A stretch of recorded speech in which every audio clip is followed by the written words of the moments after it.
Buen día, doctora. Nosotros somos el equipo 2 y vamos a presentar nuestro proyecto integrador de aprendizaje y nuestro tema es lípidos. Yo soy Salvador Lamoglia Couturier y el contenido de nuestro tema es el siguiente.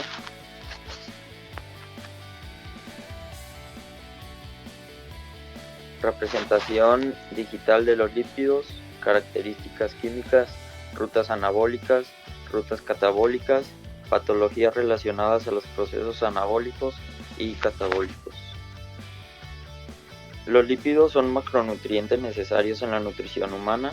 Los lípidos representan la principal fuente de energía, son fundamentales en la formación de estructuras celulares como las membranas, proveen de ácidos grasos esenciales necesarios para la síntesis de los eicosanoides y de otros derivados bioactivos. Estos ayudan a mantener la temperatura corporal y principal reserva energética del organismo. Los lípidos los podemos encontrar en los alimentos como son las carnes, los lácteos, los frutos secos y los aceites vegetales. Bueno, yo soy Paola Canofuentes y explicaré las características químicas de los lípidos. Bueno, pues los lípidos son biomoléculas que son muy diversas, pero comparten características muy similares. Tienen una baja solubilidad en agua y una solubilidad elevada en solventes orgánicos. También tienen presencia de hidrocarburos de cadena larga. Estos principalmente están formados por átomos de hidrógeno, carbono y oxígeno. Se les considera una molécula antipática, ya que cuentan con una cabeza polar y una cola apolar.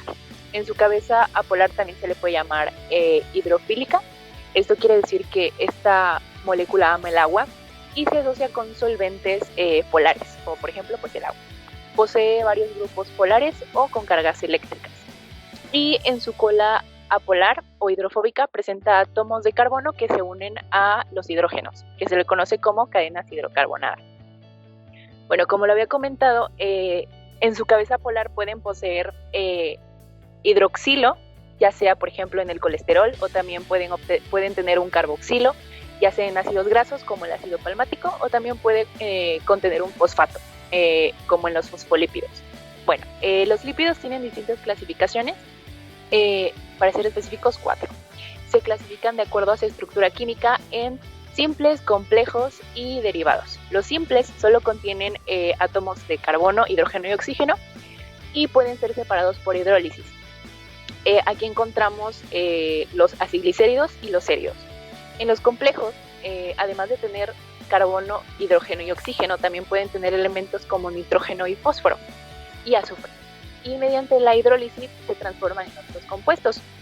A estos también se le conocen como lípidos de membrana, ya que son los principales que forman a la membrana celular. Mientras que los derivados se incluyen los lípidos que son obtenidos mediante la hidrólisis de los líquidos complejos. Considerando su reacción de saponificación, son saponificables e insaponificables. Esto quiere decir que los saponificables, gracias a que cuando reaccionen con bases, se formarán jabones, ya que pues tienen la presencia de ácidos grasos, mientras que los insaponificables, debido a que no contienen ácidos grasos, pues no reaccionarán como jabón. Aquí podemos encontrar las prostaglandinas. Por su polaridad también se divide en neutros y polares. En los neutros tenemos a los triglicéridos, a los esteroides, mientras que en los polares a los fosfolípidos y a los esfinfolípidos. También pueden ser clasificados como de reserva y estructurales. La forma más simple de los lípidos son los ácidos grasos, y estos están compuestos por una cadena hidrocarbonada y un grupo carboxilo terminal. Estos pueden ser divididos en saturados e insaturados. Los saturados contienen enlaces simples y son flexibles y pocos fluidos, mientras que los insaturados pueden tener de 2 a 3 enlaces, y estos son inflexibles y más fluidos. Los lípidos también se pueden clasificar según sus propiedades físico-químicas y su estructura molecular. Como ya lo comenté, ácido graso, que es la unidad básica del lípido, como por ejemplo el ácido butírico. También tenemos a los glicerofosfolípidos como el potidilcolina, los esfincolípidos que contienen esfincosina, pues como la esfincosina. También tenemos a los esteroles, como por ejemplo el colesterol, la cortisona, la testosterona. También tenemos a los glucolípidos, estos contienen una esfincosina y un ácido graso. Soy Ernesto Hernández y vamos a continuar con los lípidos. En el caso, vamos a hablar ahora de la ruta anabólica. En cuestión el anabolismo de los lípidos se le conoce como lipogénesis o también como biosíntesis de los ácidos grasos. Y este se le va a definir como la ruta bioquímica para la producción de la unidad básica de los lípidos, que son los ácidos grasos, que posteriormente van a estar participando en la esterificación para formar hormonas o unirse a el glicerol para formar triglicéridos.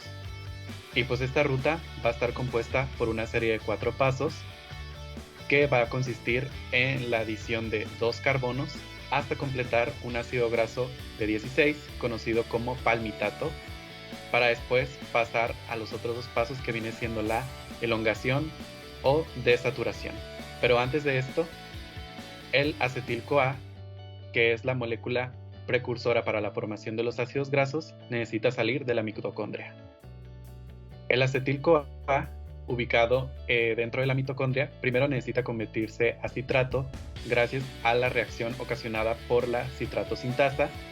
El citrato sale de la mitocondria por un transporte en la membrana mitocondrial interna hacia el citosol, y este se convierte a oxalacetato por la enzima ATP citratoliasa, que utiliza como coenzima un CoASH para convertir este a acetil-CoA.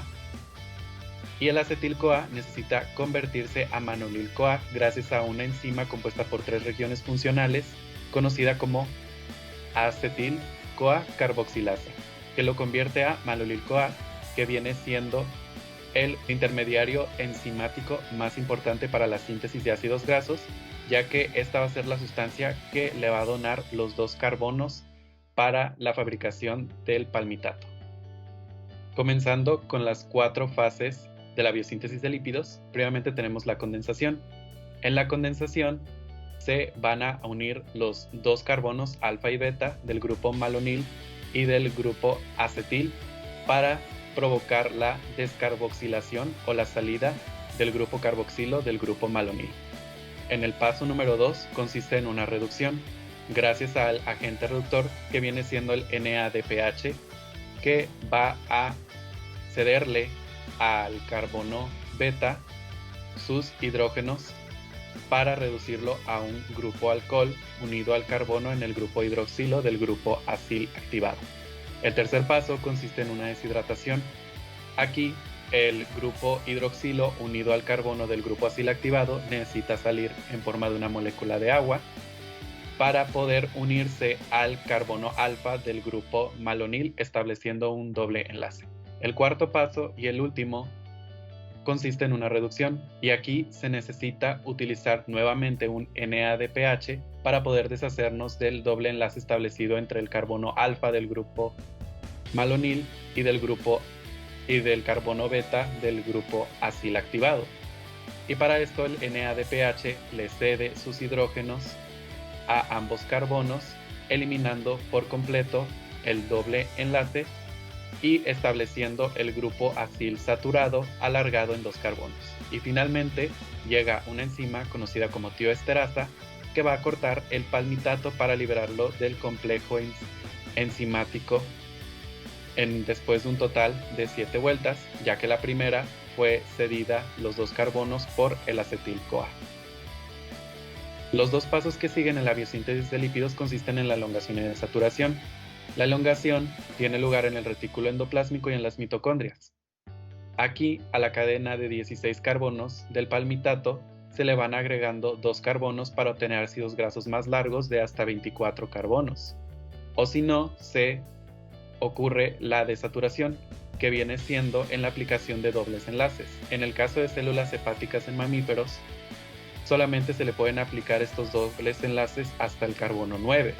Pero en el caso de plantas, estos pueden añadirse hasta delante del carbono 9, por lo cual ácidos grasos como el lineolato o sus derivados, en el caso de los mamíferos, se les consideran ácidos grasos esenciales, puesto que estos provienen de la dieta.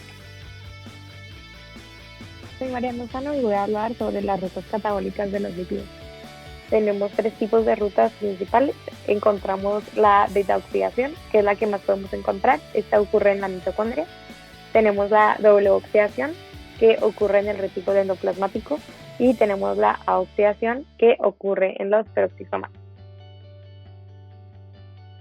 Este proceso en los ácidos grasos está compuesto por 3 fases. La primera fase es la beta-oxidación, en la cual se oxidan estas cadenas largas de los ácidos grasos para reducirlas a un acetil-CoA.